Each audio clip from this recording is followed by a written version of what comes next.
오늘은 인도불교 사상과 역사, 그러니까 36번째 강의로 공견의 위험성과 이제설에 대해서 이제 말씀드리겠습니다. 이제 공견하면은 이제 공에 대해서 어떤 견해를 갖는 건데, 공을 하나의 세계관으로 듣는 거죠, 세계관.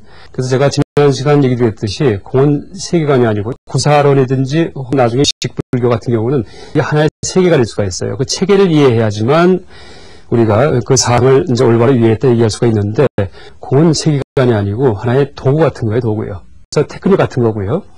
그래서 근데 그 테크닉 같은 거를 통해서 나온 사상을 그 내용들을 자기 인생관을 삼을 경우에는 아주 위험한 그런 경지에 처할 수가 있다라고 얘기를 하죠. 그래서 이제 공사상을 좀 다르게 또 비유한다면은 마치 빨래비누와 같다 이렇게 얘기했습니다. 빨래비누. 그래서 이제 그 비누로 우리가 이제 빨래를 할 때 더러운 그 오물이 있는 빨래를 갖다 세탁할 경우에 비누칠을 해가지고 빨게 되겠죠. 그럼 빨래가 세탁이 돼갖고 아주 깨끗해지겠죠. 근데 그 다음에 어떻게 합니까? 그 깨끗해진 것을 말려서 그냥 입고 다니면은 비누 냄새가 펄펄 나요. 이게 바로 공견입니다, 공견. 그러니까 공을 항상 마음에 염두에 두고 사는 거죠. 그래서 실제 빨래가 올바랐다는 얘기는 어떻게 되냐 하면은 비누로 빨래를 한 다음에 나중에 비누기조차도 나중에 다시 맑은 물로 헹구려야 돼요. 그런 다음에 말려서 입고 다녀야지 이렇게 빨래가 제대로 된 거죠. 그래서 나중에 공도 역시 공하다, 공도 역시 버려라 할 경우에 이것이 이제 그 빨래비누로 이제 빠른 그런 그 오염된 헝겊을 나중에 빨래비누기가 다 빠져나가게끔 다시 물로 헹구는 그런 작업을 해라라는 이제 그런 의미의 이유가 있겠죠. 그래서 이 공견의 위험성에 대해서 이제 오늘 얘기 드릴 텐데, 제가 이 중간 논리에서는 개념도 비판하고 판단도 비판하고 추론도 비판한다. 그러니까 논리학에서 얘기하는 그런 세 가지 3단계의 그 어떤 사고방식, 이걸 다 비판한다 이렇게 얘기 드렸는데, 개념 비판과 판단 비판은 제가 상세히 얘기 드렸고요. 그 다음에 추론 비판은 먼저 그 어떤 그 내과 의사 그의 논리학에 이렇게 해서 조금 소개만 드렸는데, 주문에는 이 추론 비판에 대해서 이제 뭐라고 얘기를 하고 있냐면은 이 관사제품의 추론에 대한 비판이 이제 등장하는데, 제가 좀 읽어보겠습니다. 일단 상대방이, 그러니까 적대자가 중론을 인정하지 않는, 용수포설의 공사상을 인정하지 않는, 공연을 인정하지 않는 적대자가 공사상을 비판하면서 공격을 해요. 어떻게 공격하냐 하면은, 아니 이체가 모두 공하다면 생도 없고 멸도 없다. 그렇죠? 무생무멸이에요. 그러면은 사성제도 없다. 사성제. 사성제는 고진멸도가 사성제인데, 자, 집이 있기 때문에 고가 생활이었죠. 그다음에 집을 멸하면은 고도 멸이에요. 생멸이 있어야지만 사성제 교법이 이제 가능해요. 그런데 생멸이 없고 모든 게 공하다 하면은 사성제도 없어져 버리고, 또 사성제가 없으면은 이제 거기에 대한 수행도 없어 버리고, 수행도 없으면은 뭐 아라한 같은 그런 그 수행을 통해 얻은 성자들, 이제 그 수행을 통해서 이룩되는 그런 성자의 경지도 없어지고, 성자가 없어지니까 어떻게 돼요? 이제 삼보가 다 파괴돼 버리죠. 저도 파괴되고 부처님도 없은 삼보가 다 파괴된다. 그래서 공사상은 불교를 비방하는 사상이다. 이렇게 공격합니다. 근데 거기에 대한 이 용수보살의 답변이 이제 그걸 거꾸로 얘기합니다. 추론 비판인데, 이제 상대방이 내세운 추론식은 이런 거예요. 일단 주장. 그러니까 추론식에서, 인도불교에서는 추론식에서 그 주장을 묻습니다. 주장은,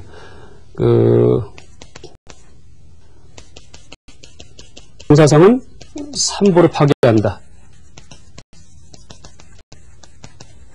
혹은, 그 다음에 이유, 근거를 들죠. 왜냐하면 모든 게 공하기에. 이렇게 얘기를 해요.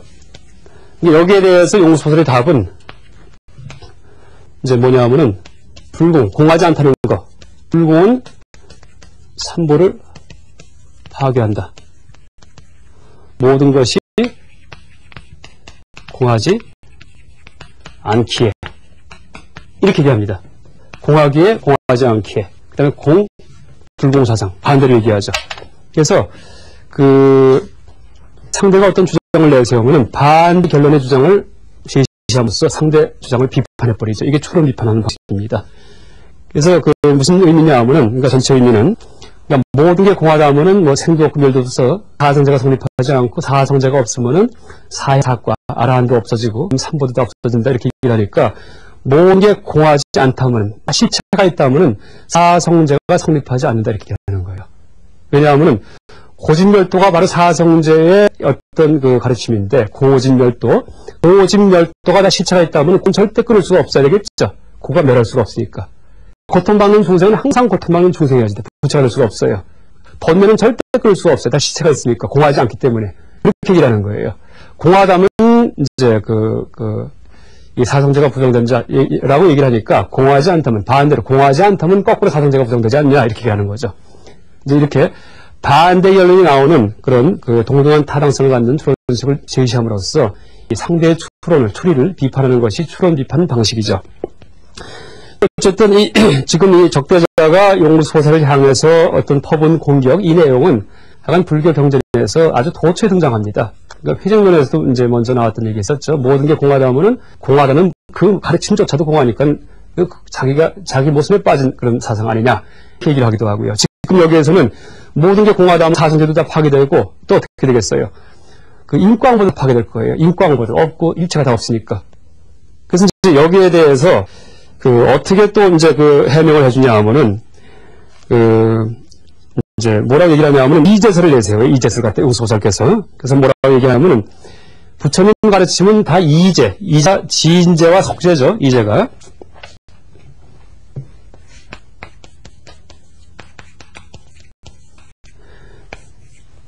인제와 지인제.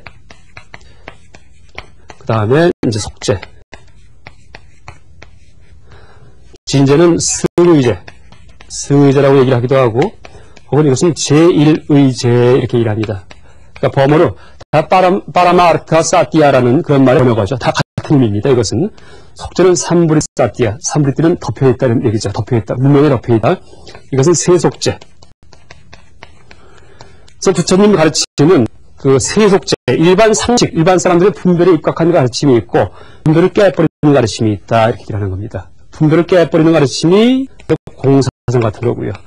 분별이 입각한 가르침이 뭐냐면은 이제 기호를 지켜라. 그 다음에 삼보가 있다. 그 다음에 부처와 중생은 다르다. 이제 중생은 성불하게 노력하라든지 이런 것들이 다 분별이 입각한 속죄적인 가르침이다라고 얘기할 수 있죠. 그래서 이 모든 걸 해체시키는 가르침은 지인제고, 그 다음에 분별이 입각한 가르침은 속죄이기 때문에 이 둘을 구분할 줄 알아야지만 이 공사상을 올바로 알았다라고 이제 이 용수보살께서 얘기를 하는 거죠. 그래서 이제 지인제만 알고, 이제 이것은 나중에 후대의 길장스님이든지 중국 3년종에 이분들이 하는 말씀인데, 지인제만 알고 속죄를 모를 경우, 또 속죄만 알고 진제를 모를 경우, 이 두 가지가 다 문제가 된다. 그러니까 이제를 둘 다 균등하게 알아야지만, 이래야지만 그 공을 올바로 알았다라고 이제 얘기할 수 있다라고 말을 합니다. 왜냐하면은 진제만 알 경우에, 해체시키는 것만 알 경우에, 이때는 바로 이게 공견이에요, 공견. 다른 말로, 악취공에 빠진다. 악취공은 나쁘게 공을 취했다. 취는 이게 파악하다. 모습을 있다, 소리였다. 그러니까 공을 나쁘게 파악한, 그러니까 올바르지 못하게 파악한 그런 상태에 빠져버리는 거죠. 진제만 알 경우에는. 공만 터득하려는 거죠. 거꾸로, 진제는 모르고 속죄만 할 경우에, 속죄가 뭐예요? 기회를 지키고, 이제, 그 다음에 남한테 많이 베풀고 하는 그렇게 착하게 사는 거죠. 이제 부처님의 가르침 중에. 이 제이기 때문에 속죄도 다 진리입니다, 진리. 속죄만 할 경우에는 절대 해탈 열반하지 못한다, 이렇게 해요. 아무리 기회를 지키고, 아무리 남한테 많이 베풀어봤자, 윤회의 세계에서 하늘나라에 태어날 뿐이지, 절대 하늘나라, 인간계, 지옥 다 떠나버리는 그런 해탈의 경지까지 가지 못한다, 이렇게 얘기하죠. 그래서 지인제와 속죄가 균등하게 이루어져야지만 진정한 이제 해탈이 이루어진다라고 얘기를 하죠.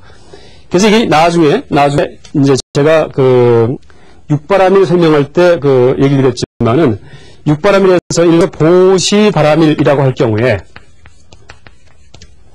이게 보살의 행동 양식인데, 보살의 실천 방식인데, 이때 바라밀이 바로 진제입니다, 진제. 그리고 보시, 베푸는 것이 바로 속죄죠, 속죄. 그렇죠? 그래서 이 보살은 진속이 균등하게 살아가는 것이 보살이라고 하죠. 진속이 균등하게. 진제만 있어도 안 되고, 진제에 대한 조망만 있어도 안 되고, 속죄적인 실천만 있어도 안 돼요. 진제적인 조망하에 속죄의 실천이 겸비가 되어 있으면 보살이다. 둘 다 아주 균등하게. 진속 균등해야지 올바른 삶의 방식이다. 이렇게 얘기를 하죠. 무주상 보시할 경우는 무주상은 진제고, 보시, 베푸는 것은 속죄예요. 그래서 이 두 가지가 균등해야지, 그렇지 않으면은, 이제 아까 말씀드렸듯이 악취공에 빠지든지, 그러니까 공사상을 공부한다고 다 좋은 게 아니에요. 잘못 공부할 경우에는 자기 몸을 망치고 마음 망친다 이렇게 얘기하죠. 왜? 세속 윤리 도덕 없이 그냥 공만 염두에 둘 경우에 이때는 이제 오히려 사실 가치 판단이 상실돼 갖고 나중에 행동 규범도 다 상실돼 버리는 이제 그런 경제에 빠져버린다라고 얘기를 하죠. 그래서 이 공사상을 파악할 때 중요한 것이 두 가지가 있는데 하나가 공이 무엇인지 아는 거. 제가 지난 시간까지 쭉 설명했던 거고요. 또 하나가 이제설에 대한 정확한 조망을 갖는 거. 이렇게 얘기합니다. 그래서 우리가 공만 알아도 공을 옳게 알았다 얘기를 못합니다. 이제 공사상은 진제 차원이고 틀림없이 속죄가 있다라는 것, 분별에 입각한 그런 어떤 행동 규범이 있다는 것에 대해서 명확히 파악하고 있어야지 공을 올바로 알았다라고 할 수 있습니다. 그래서 이 공사상의 위험성을 이 소설께서 어떻게 경고하냐 하면은 이 중년의 제13품, 총 27품으로 되어 있다는 얘기 드렸죠. 중에 13번째 챕터에서 뭐라고 말씀하시냐 하면은 위대한 성인께서는, 그러니까 부처님께서는 갖가지 견해에서 벗어나게 하시려고 공의 진리를 말씀하셨다. 그러니까 온갖 잘못된 세계관, 온갖 잘못된 종교관, 온갖 잘못된 인생관에서 벗어나게 하시려고 그걸 다 해체시켜 주려고, 그죠? 제각각의 인생관을 갖고 있죠. 사람마다 제각각의 세계관을 갖고 있죠. 제각각의 종교관을 갖고 있으니까 서로 다툼을 하죠. 거기에서 벗어나게 하시려고 공을 얘기해 준 거예요. 그런 생각에 의해서 구성된 체계는 망고불변의 진리가 아니라는 얘기예요. 이제 공사상의 취지죠. 그랬는데 그러나 만일 공이 있다는 견을 다시 갖는다면, 공견을 갖는다면, 공을 다시 세계관으로 삼는다면, 공을 다시 인생관으로 삼는다면 그런 사람은 어떤 부처님도 교화 못하신다. 구제불리라는 얘기예요. 그러니까 오히려 그걸 열심히 공부했는데 기본적인 심성의 정화 없이 관념적으로 공만 파악했을 경우에는 그때는 어떻게 돼요? 탐심과 진심이 있는 상태에서 생각만 해체가 되니까 이것도 없고 저것도 없다. 그렇죠? 불도 없고 연기도 없다. 눈도 코도 없다. 이렇게 되니까 어떻게 돼요? 그 탐심과 진심과 교만심이 무차별하게 분출될 수가 있다는 얘기예요. 그것을 막행막식 이렇게 얘기하죠. 막행막식. 그래서 이제 오히려 이 불교를 공부하다가 이제 공에 대해서 잘못 공부할 경우에는 이렇게 자기의 몸과 마음이 이 잘못된 그런 길로 인도될 수가 있다라고 얘기할 수 있습니다. 또 하나 용서해서 또 어떻게 경고하시냐 하면은 관사제품 제24품인데요. 아까 이제 13품은 관행품이라는 것이고요. 관사제품에서는 이 공을 올바로 관찰할 수가 없어서 하근기, 둔근기는 자기 스스로를 해친다. 마치 잘못된 주술이나 잘못 잡은 독사와 같이 이렇게 얘기를 합니다. 그러니까 공을 아주 정밀하게 제대로 파악해야 되는데 공의 의미에 대해서 정밀하게 제대로 파악하지 못한 사람들은 그렇죠? 하근기, 우리가 대부분 다 하근기일 거예요. 하근기. 사람들은 자기를 해친다는 얘기죠. 잘못된 주술이나, 그러니까 주술, 주문을 갖다가 옳게 외울 경우에는 남도 병도 치료하기도 하고 여러 가지 이제 효과를 낼 수가 있는데, 여러분 뭐 선무당에 사람 잡는다 이런 답이 있죠. 그렇듯이 잘못했다가는 말하면 해치가 있어요. 자기가 해침을 당한다는 얘기죠. 아까 얘기했듯이 가치 판단만 상실되고 막행막식 이제 어떻게 행동해야 될지 모르는 그런 지경에 빠질 수도 있죠. 하나가 잘못 잡은 독사와 같이 독사를 잡으려면은 목 밑을 딱 잡아야지는 물리지가 않죠. 그런데 꼬리를 잡아봐요. 내가 물려버려요. 그렇듯이 공에 대해서 잘못 이해했을 경우에, 그죠? 공견을 가질 경우에, 공을 갖다가 자기 인생관, 아무것도 없다, 선도 악도 없다, 이걸 실제 행동범에, 실천규범에 이길 경우에, 그죠? 이럴 경우에, 이때는 이제, 이 독사에 물리듯이, 이 공이 사람을 오히려 해줄 수가 있다, 이렇게 얘기를 하죠. 그래서 이런 용수보살의 가르침은 용수보살만의 주장이 아니고, 이제 이 경전 중에 가섭소문경이라는 경전이 있습니다. 여기에서도 부처님께서 아주 심하게 경고하시는 그런 내용이죠. 그래서 가섭소문경의 이 공의 위험에 대해서 경고하시는 부처님의 말씀을 제가 인용을 해보겠습니다. 가섭이여, 가섭소문경입니다. 가섭이여, 공성을 부정적인 것이라고 잘못 이해한 사람들, 이들을 나는 버림받은 사람들이며 엎질러진 물과 같은 사람들이라고 말한다. 허무주의자의 공을 세계관으로 삼는 그런 허무주의에 빠지는 것보다 차라리 수미산 같은 엄청난 아견을 즐기는 것이 낫느니라. 상관이라는 얘기예요. 내가 있다는 생각하에 착하게 살고 기운 잘 지키고 남한테 많이 베풀고 이게 낫다는 얘기예요. 그나마 공견에 빠지는 것보다는. 어째서 그러한가? 가섭이여, 공성은 모든 견해에 대한 해독제이니라. 모든 인생관 세계관을 해체시켜주는 해독제라는 얘기죠. 공성 그 자체를 하나의 이론으로 오해하는 사람은 구제할 수 없다고 나는 말하느니라. 이는 마치 환자를 치료하기 위해 투여되어 그의 모든 질환을 치료하지만 그냥 몸속에 남아있어서 위장을 해치는 약과 같느니라. 그러니까 공만 파악한 사람들은, 그렇죠? 약만 자꾸 먹다 보니까 약이 몸을 해치겠죠? 그런 거랑 똑같다는 얘기죠. 가섭이여 그대는 이때 환자가 치료되었다고 보느냐. 그렇죠? 약만 몸에 있을 때. 아니죠. 약 때문에 병이 드는 거죠. 공병이 이 공견 혹은 악취공을 바로 공병이다. 공사상 공부하다 병이 들었다. 가치 판단만 상실됐다. 이렇게 얘기를 하죠. 공병이다. 갑이여 공성도 이와 같아서 모든 독단적 변해들 온갖 세계관 인생관에 대한 해독제이다. 그러나 나는 선언하노니 공성 그 자체를 하나의 이론으로 온 사람은 치료할 수 없느니라. 구제할 수 없다는 얘기예요. 그래서 이게 이 공에 대해서 실제는 우리가 공사상 공부하려면 철저하게 세속적인 선행, 그러니까 일반 사람들이 상식적으로 봐서 착하다, 올바르다, 진짜 존경할 만하다 하는 그런 도덕적 품성이 철저히 이루어진 상태에서 거기에 공의 생이 들어가는 거예요. 그렇게 어떻게 되겠어요? 내가 착하게 살면서도 착하다는 티를 안 내요. 그런 의미에서의 공성이에요. 내가 계율을 잘 지키면서도 계에 대해서 힘들지가 않아요. 계의 적의 실체가 없기 때문에. 이런 의미에서 공성이지 계를 파하고 착함과 악함을 구별하지 못하는 이것이 절대 공성이 아니다. 라고 얘기할 수 있습니다. 그래서 이 공에 대한 이제 우리가 이해 방식을 제가 조금 정리하면 네 가지로 정리할 수가 있는데요. 이것을 제가 대지도론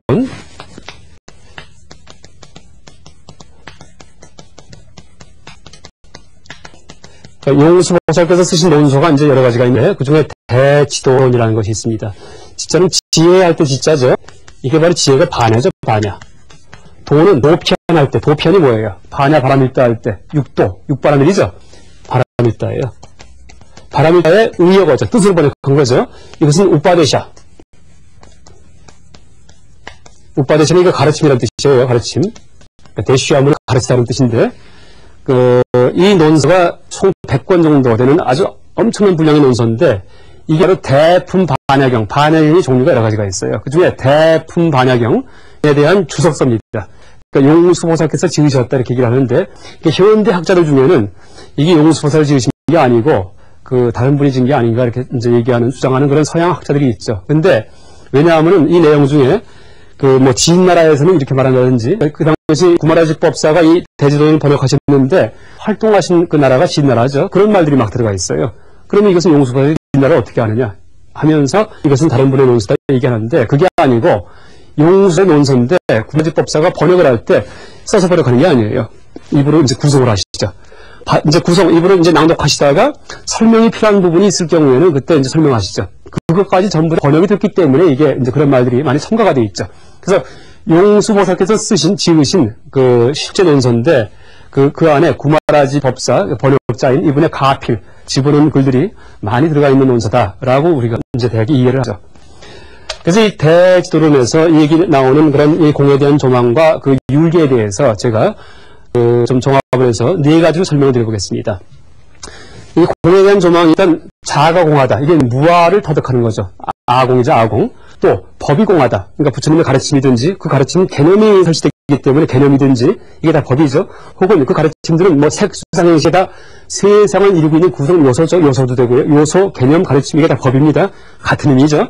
그래서 법공, 그걸 법공이라는 얘기를 해요. 법공. 그래서 아공, 법공 이렇게 얘기를 하는데 이 첫 번째가 아유, 법유 적인 세계관을 갖고서 이제 어떤 윤리를 행하는 도덕적인 행동을 하는 사람들이 있고요. 또 하나가 아공, 법유. 다른 하나가 아공, 법공. 다른 하나가 아유, 법공. 그러니까 아공, 법공을 아유, 법유를 갖다가 네 가지로 그냥 한번 제가 이제 배분해 본 거예요. 근데 이 가르침, 이런 식의 생활 방식에 대한 어떤 조망이 이 대지도론에 흩어져서 다 등장합니다. 아유, 법유는 뭡니까? 아유, 법유. 내가 세상을 살 때 내가 있다는 생각이에요. 내가 있다. 철저한 개인적인 자아관이 있어요. 그 다음에 법유는 내가 하는 행동, 배품도 있고 계율 지킨 것도 있다는 얘기예요. 철저히 세속 내에서 아를 갖고 자아를 갖고서 착하게 사는 사람들이 바로 아유, 법유라는 세계관 하에서 세상을 사는 사람들이죠. 근데 이런 사람들은 어떻게 되겠어요? 착하게 살아도 절대 해탈하지 못해요. 무아도 모르고 법공도 모르기 때문에 윤회 세계 속에서 그냥 향상만 할 뿐이에요. 향상만. 그러니까 하늘나라만 태어날 뿐이죠. 해탈은 못하죠. 그 다음에 이제 두 번째가 아공법유인데 이건 누구냐 하면은 무아는 아지만은 법을 있는 줄 알아요. 무아. 그래서 이것은 사실은 소승불교다 이렇게 얘기를 할 수 있습니다. 그러니까 무아는 터득했어요. 소승불교에서는 이제 보통 아공법과 소승불교다 얘기하죠. 전통적으로. 물론 원래 소승에서도 아공법을 다 알았어요. 근데 잘못된 소승교도 일 경우에 아공법이 이렇게 얘기할 수 있습니다. 그러니까 계율도 철저하게 계율이나 보시 같은 게 다 법입니다. 법. 이런 개념들, 혹은 행동 방침들 이게 다 실체가 있어요. 그 계율도 정해진 상이 있어요. 대신 그렇지만 나는 없어요. 나는 없어요. 무아는 자꾸 추구하지만은 그렇지만 그 어떤 내 행동 규범이든지 이런 것들은 다 쉽지 않은 거예요. 그래서 지금 남방불교에 가면은 철저하게 그 스님들께서 계율을 잘 지키시죠. 그런데 이 율장에 보면은 담배 피지 말라 이런 항목이 있기 때문에 이제 간혹 가다가 담배는 계에 어긋나지 않는다 하고 담배 대시는 그런 스님들이 계시다는 얘기하죠. 이건 법유라는 사고방식이에요. 형식적인 윤리예요. 형식적인 윤리. 그죠? 윤리적인 하지만은 그 형식을 너무 중시하는 그런 윤리예요. 또 하나가 이제 뭐가 있냐면은 아공법공인데 아공법공 이것은 나도 공하고 법도 공하다 이런 얘기죠. 그러니까 무아도 철저히 터득이 됐고 그다음에 내가 많은 그런 보시 지계 같은 혹은 뭐 나를 이루고 있는 구성 요소 이게 모두 다 공하다는 그런 조망 하에서 행동하는 거죠. 이게 바로 대승보살이죠. 대승보살. 그리고 이런 이제 그 조망 하에서의 행동이 바로 육바라밀 행위다라고 얘기할 수 있습니다. 육바라밀은 아상도 없기 때문에 동체 대비심이 충만되어 있는 그 보살의 행동인데 그 또 아상도 없지만은 법에 대한 관념도 이제 제가 있어요. 그래서 내가 행동을 하더라도 베풀더라도 그 베품을 받는 사람도 없고 베품도 없다. 그 실체가 공하다. 라는 자각하에서 베푸는 것이 바로 아공법공적인 이제 그런 그 보시행이다라고 얘기할 수가 있죠. 그럼 마지막에 이제 이게 문제가 되는데 아유법공을 또 하나 설정할 수가 있어요. 그래서 아유법공, 법공 모든 관념과 개념과 이런 가르침에 대한 그 집착은 다 해체가 됐어요. 그런데 정서적인 훈련이 안 되어 있기 때문에 아상은 그냥 남아 있어요. 그러니까 아상이 있으면 무슨 일이 벌어집니까? 탐욕도 부리고 그 다음에 뭘 이제 그 해기도 하고 화를 낼 수도 있고 또 하나가 교만하기도 해요. 잘난 척할 수도 있죠. 그러니까 이런 상태에서 관념만 들었으니까 어떻게 돼요? 사실 여기에 나오는 증상이 그 사실 막행막식이다라고 얘기할 수 있죠.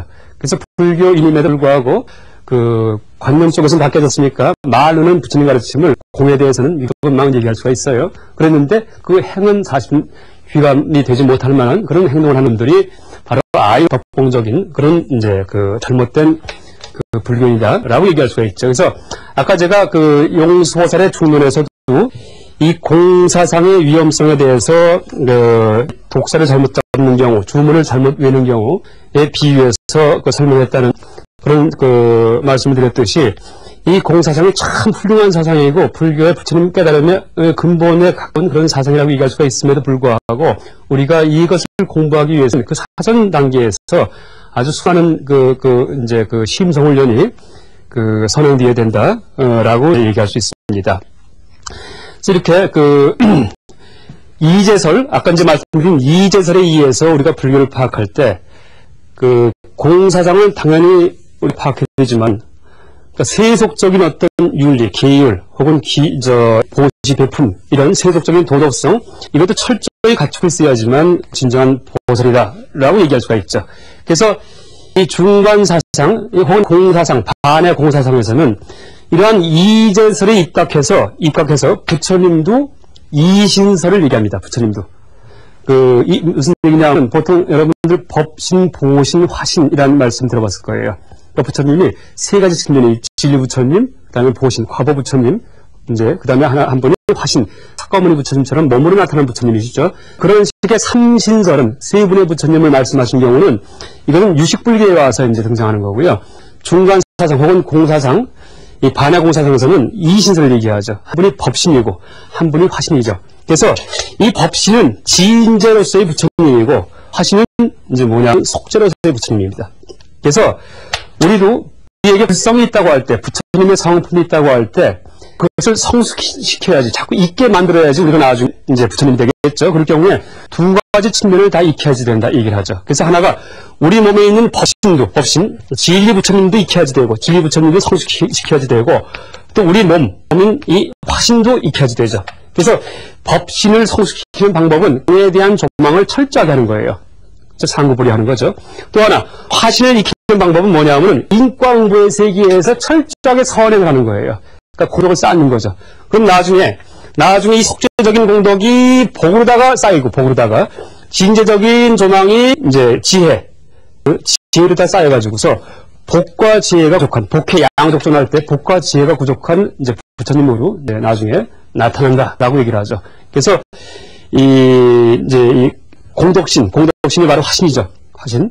인과응보 속에서 철저히 윤리적으로 살고, 그 다음에 남을 위해 살고 하는 하화중생을 하고, 그 다음에 이 진리, 진재의 세계에서 철저하게 공성에 대한 소망을 연구한 상구불이의 삶을 사는 그런 양 측면이 나중에 신과 화신으로 귀결된다라고 얘기할 수 있습니다. 오늘까지 제가 이 공사상을 논리적으로 설명하는 그런 중간사상에 대해서 얘기드렸고요. 그러니까 다음 시간부터는 중간 이후에 발생하는 그런 유식불교, 유식사상에 대해서 설명드리겠습니다. 감사합니다.